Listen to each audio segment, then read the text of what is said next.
مضل له ومن يضلله فلا هادي له ونشهد أن لا إله إلا الله وحده لا شريك له ونشهد أن محمدا عبده ورسوله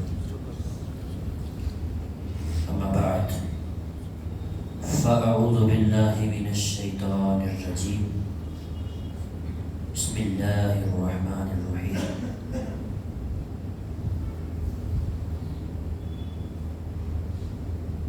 قال أم المؤمنين حضرت سیدنا خدیجة الکبریٰ رضی اللہ تعالی عنہا لرسول اللہ صلی اللہ علیہ وسلم إنك لتحصل الرحم وتصدق الحديث.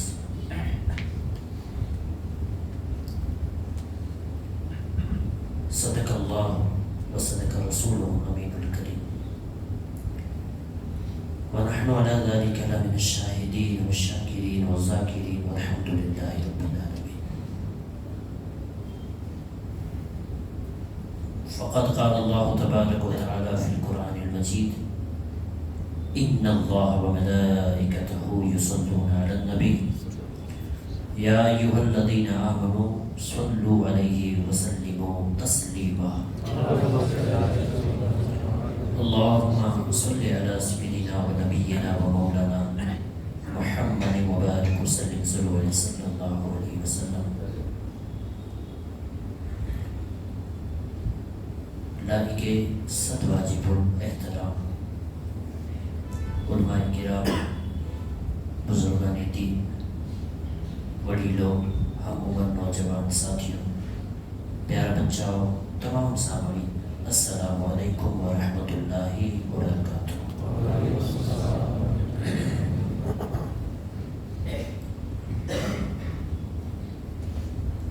رب کریم کا ہم پہ جو نوازشیں اور عطائیں ہیں، رب کریم کی جو ہم پہ نعمتیں ہیں، ان نعمتوں میں سے ایک بڑی نعمت ماہ رمضان المبارک ہے، جو کہ اب چند گھڑیوں کا مہمان رہ گیا ہے. آج ہم سے ہمارا یہ مہمان رخصت ہو جائے گا.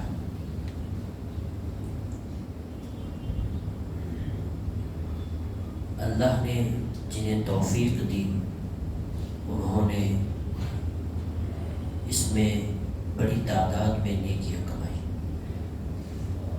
تلاوت قرآن، نماز تسبیح، تراویح اور ذکر خیر، صدقہ و خیرات، اپنے زبان کو گناہوں سے، اپنے آپ کو گناہوں سے بچانا، اپنے زبان کو جھوٹ سے بچانا، اپنی نگاہ کو حرام کردہ چیزوں سے بچانا، اپنے پورے جسم کو کنٹرول میں رکھنا، جن کے نصیب میں تھا انہوں نے کیا. ہم نے کیا کیا یہ ہم سے سوال پوچھا جائے گا. کس نے کیا کیا یہ ہم سے نہیں پوچھا جائے گا. نماز کے تعلق سے ہم سے ہی سوال ہوگا کہ تم نے کتنی نمازیں پڑھی. اعمال کے معاملے میں ہم سے اپنے ہی اعمال کے تعلق سے پوچھا جائے گا. تو جو بھی عمل جن کے نصیب میں تھے انہوں نے بہت ذوق اور شوق کے ساتھ کیے. آج اس ماہ کا یہ آخری جمعہ، یہ آخری دن اور آخری گھڑیاں ہیں جو ہمیں نصیب ہوئی ہیں. اس میں آپ کو رمضان المبارک کا یہ آخری میسج سمجھ لوں. کیا پتہ اگلے سال رمضان تو آئے لیکن ہم میں سے کون ہو اور کون نہ ہو، زندگی کا کیا بھروسہ۔ اس لیے رمضان مبارک کے جمعۃ المبارک کے دن کا یہ آخری میسج ہے جو ہمیں اس جنت مسجد سے مل رہا ہے۔ اس سے میں دعا گو ہوں جو میسج میں بیان کرنے والا ہوں، اس سے پہلے یہی دعا کرتا ہوں کہ اللہ پاک مجھے بھی اور تمام سامعین کو اس پر عمل کرنے کی توفیق عطا فرمائے۔ میں نے آپ کے سامنے ایک حضرت سیدنا خدیجۃ الکبریٰ امہات المومنین، ام المومنین، تمام مومنوں کی جو ماں ہے، ان کا ایک دو قول آپ کے سامنے پیش کیا ہے، اور یہ وہ قول ہیں کہ انہوں نے نبی پاک صلی اللہ علیہ وسلم کے تعلق سے بیان کیا ہے کہ حضور کن چیزوں کے پیکر تھے، اور حضور صلی اللہ علیہ وسلم میں ایسی چیزیں جو نبی پاک صلی اللہ علیہ وسلم میں دکھی گئی حضرت خدیجہ کو، کیونکہ وہ حضرت خدیجہ وہ ہیں جنہوں نے نبی پاک صلی اللہ علیہ وسلم کے ساتھ 15 سال کی زندگی گزاری ہے نکاح کے بعد، تو انہیں پتہ ہے کہ حضور کیسے تھے، حضور کا چلنا، حضور کا سونا، حضور کا بولنا، حضور کی عبادت، حضور کے جو بھی اخلاق تھے، ظاہری تھے، باطنی تھے، حضور کا لوگوں سے ملنا جلنا، حضور کا معاشرے میں بات چیت کرنا، یہ ہر وہ چیز دکھتی تھی اور خود انہوں نے بیان کیا ہے۔ فرماتی ہیں انک لتحسن الرحم، پہلی یہ کہ حضور بڑے رحم دل کے مالک تھے اور صلح رحمی کو پسند کرتے تھے۔ صلح رحمی، آپس میں صلح رحمی کو پسند کرتے تھے، اور صلح رحمی کی صرف یہ معنی نہیں ہے، صلح رحمی کی ایک ظاہری معنی ہوتی ہے اور ایک ہے اس کی باطنی معنی۔ اب ظاہری معنی یہ ہے تو ہمیں صلح رحمی کرنی ہے تو کن لوگوں سے؟ ہم نے بڑا سنا ہے کہ صلح رحمی اگر کرنی ہے تو رشتہ داروں سے کرو، پڑوسیوں سے کرو، یار دوستاروں سے کرو، اپنے معاشرے میں کرو، جو تم سے توڑنا چاہتے ہیں۔ یہ نبی پاک صلی اللہ علیہ وسلم کا بھی فرمان مقدس ہے کہ جو تم سے توڑے تم ان سے جوڑو، جو تمہیں محروم کرے تم انہیں عطا کرو، اور جو تم سے ظلم کرے تم انہیں معاف کر دو۔ اور اس میں حضور نے فرمایا کہ یہ تمہارے لیے جنت کی بشارت میں سے ہے۔ تو ایک ہے ظاہری صلح رحمی اور ایک ہوتی ہے باطنی صلح رحمی۔ اب باطنی صلح رحمی کیا ہے کہ بندہ اپنے آپ کو، جو اپنے اعضاء ہیں، ان کو بھی صلح رحمی سکھائے، ان کو بھی آپس میں اتفاق دے۔ اب یہ بات تھوڑی آپ کو مشکل گزرے گی، لیکن میں جو کہنا چاہتا ہوں وہ آپ کو سمجھانے کے لیے انشاءاللہ میں آسانی سے بیان کروں گا تاکہ آپ سمجھ جائیں۔ یہ تو ظاہری جو صلح رحمی ہے جس کے تعلق سے سب کو پتا ہے کہ صلح رحمی کا ظاہری مطلب کیا ہے کہ آپ لوگوں کے ساتھ اچھائی کریں، آپ پڑوسیوں سے اچھا سلوک کریں، آپ رشتہ داروں سے اچھا سلوک کریں، آپ یار دوستاروں سے اچھا سلوک کریں، آپ مسلم ہو یا غیر مسلم ہو ان سے اچھا سلوک کریں، آپ غریب ہو امیر ہو ان سے اچھا سلوک کریں، آپ یتیم ہو بیوہ ہو محتاج ہو کوئی بھی ہو کسی لیول کا بندہ ہو، آپ ان سے اچھائی کے ساتھ پیش ہیں۔ یہ تو ہے ظاہری صلح رحمی۔ اور باطنی صلح رحمی یہ ہے کہ بندہ اپنے آپ میں جو اپنے بھی جسم کے جو اعضاء ہیں ان کو بھی صلح رحمی سکھا دے۔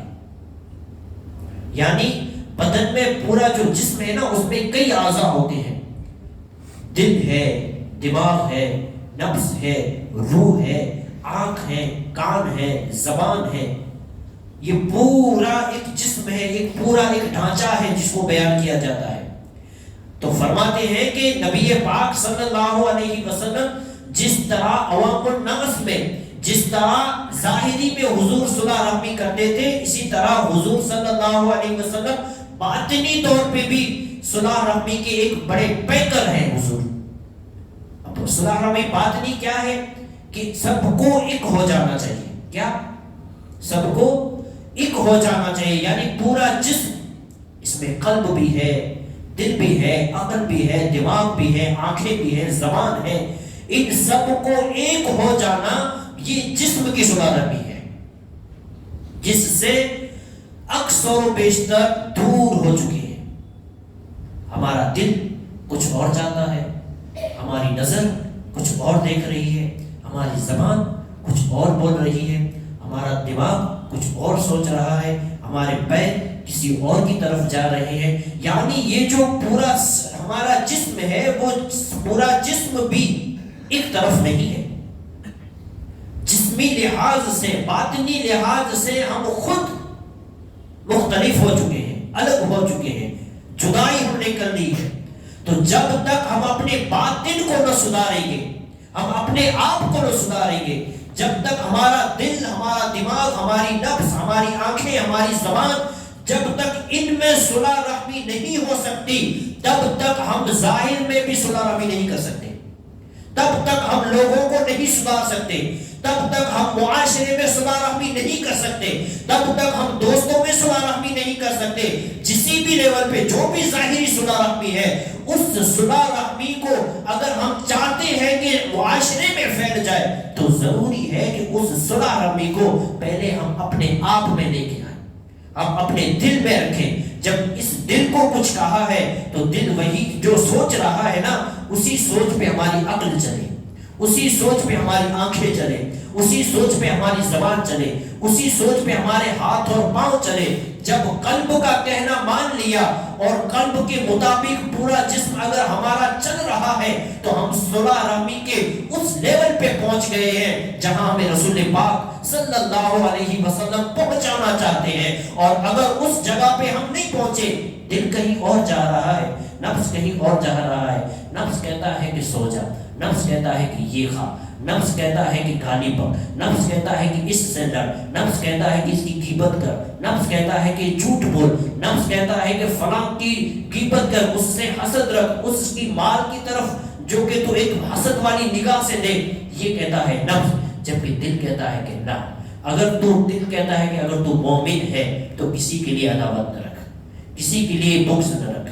اگر دل کہتا ہے کہ اگر تو مومن ہے تو کھانے کو بھی کم کر، اللہ کی رضا کے لیے بھوک کو چن لے، اللہ کی رضا کے لیے تو نماز میں جا، اللہ کی رضا کے لیے تو سجدہ کر. تو یہ ہوتا ہے قلب جو کہ اچھائی کی طرف لے جاتا ہے. اور زبان ہے تو زبان سے ہمارے جھوٹ نکلتے ہیں. آنکھ ہے تو وہ آنکھ حرام دیکھ رہی ہے. کہنے کا مطلب یہ ہے کہ جو ہمارے خود ظاہری جسم جو ہے نا، اس جسم میں جو اعضاء ہیں، یہ جو باطنی صلح رحمی ہے نا، ہم ابھی تک اس سے بھی دور ہیں. تو حضور اس معاملے میں بھی بڑے پیکر تھے. حضور کا باطنی بھی بڑا منور تھا. حضور باطنی بھی صلح رحمی، حضور کا دل جس جگہ پہ تھا حضور کا دماغ بھی اسی جگہ پہ تھا. حضور کے دل جس جگہ پہ تھا حضور کی زبان بھی وہی بولتی تھی. حضور کا دل جس جگہ پہ تھا حضور دیکھتے بھی وہی تھے. تو حضرت خدیجہ کا یہ فرمان کہ حضور بڑا رحم و دل، حضور صلی اللہ علیہ وسلم صلح رحمی فرمانے والے تھے. تو صلح رحمی صرف معاشرے کے حالات کو دیکھ کر ہی نہیں کرتے تھے، حضور خود اپنے آپ میں بھی بڑا صلح رحم رکھنے والے تھے. تو یہ ہے پہلے یہ کہ اپنے آپ کو صلح رحمی کا پیکر بنائیں، اس کے بعد معاشرے کی طرف دیکھیں، اس کے بعد سماج کی طرف دیکھیں.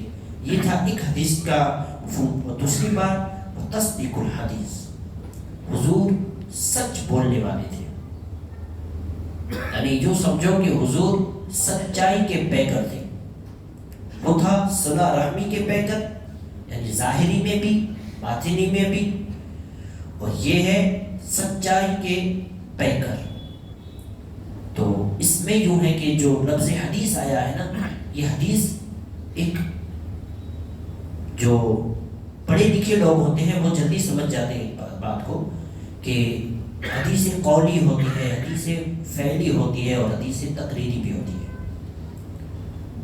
یعنی حضور صلی اللہ علیہ وسلم نے جو زبان سے کہا وہ حدیث. حضور صلی اللہ علیہ وسلم نے زبان سے نہیں کہا لیکن حضور نے کیا تو وہ بھی حدیث. اور حضور نے نہیں کہا اور حضور نے نہ کیا لیکن صحابہ کو کرتے دیکھا اور حضور خاموش رہے تو یہ تقریری حدیث. تو اس طرح یہ سب حدیثیں ہی ہیں. یعنی زبان سے صرف بولا جائے وہی حدیث نہیں ہے. حضور کا دیکھنا بھی حدیث ہے, حضور کا بولنا بھی حدیث ہے, حضور کا خاموش رہنا بھی حدیث ہے. تو اسی طرح حضور حضرت خدیجہ فرماتی ہے کہ نبی پاک صلی اللہ علیہ وسلم تصدیق الحدیث تھے, یعنی حدیث کے بھی پیکر تھے, یعنی سچائی کو پسند فرمانے والے تھے. اب سچائی ایک ایسی چیز ہے جس کی ضد پہ آتا ہے جھوٹ. سچائی کی ضد کیا ہے؟ جھوٹ. جیسے دن کی ضد کیا ہے؟ رات. یہ ایک ضد ہوتی ہے نا.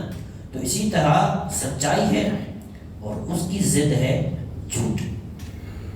بندہ سچ بولتا ہے تو نبی پاک صلی اللہ علیہ وسلم نے فرمایا کہ جب بندہ سچ بولتا ہے تو سچائی اس کو نیکی کی طرف لے جاتی ہے اور نیکی اس کو جنت کی طرف لے جاتی ہے.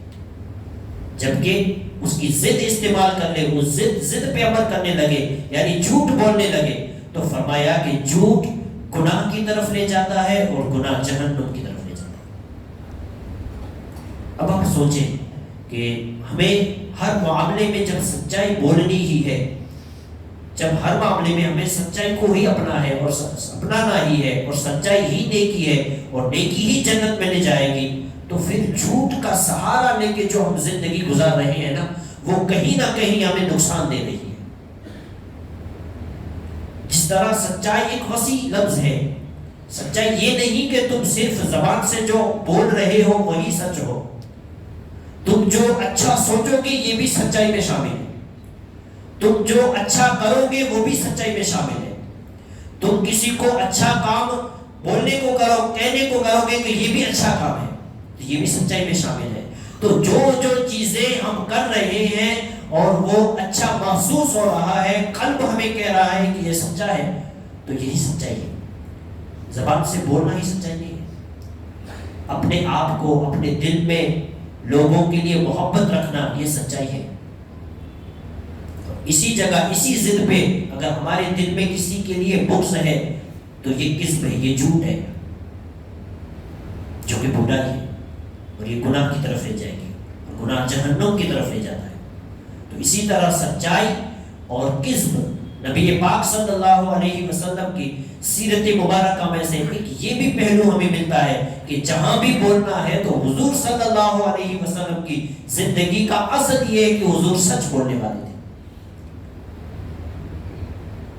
اور اس کی ضد ہے جھوٹ. تو جھوٹ صرف یہ نہیں کہ زبان سے بولا جائے, ضد جھوٹ کی تعلق سے بھی نبی پاک صلی اللہ علیہ وسلم کے بہت سارے فرمان ہمیں نظر آئیں گے. ان میں سے یہ مشہور فرمان بھی حضور کا ہی ہے. حضور نے فرمایا کہ جھوٹے آدمی کی علامت 3 بیان کی گئی. پہلا یہ کہ جب وہ بولے گا تو جھوٹ بولے گا,